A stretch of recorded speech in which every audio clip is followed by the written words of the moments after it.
When dilute sulfuric acid reacts with zinc, it releases a hydrogen gas.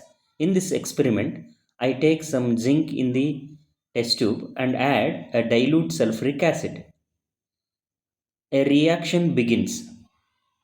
Hydrogen gas is released. When I bring a burning candle near the mouth of the test tube, the hydrogen gas burns with a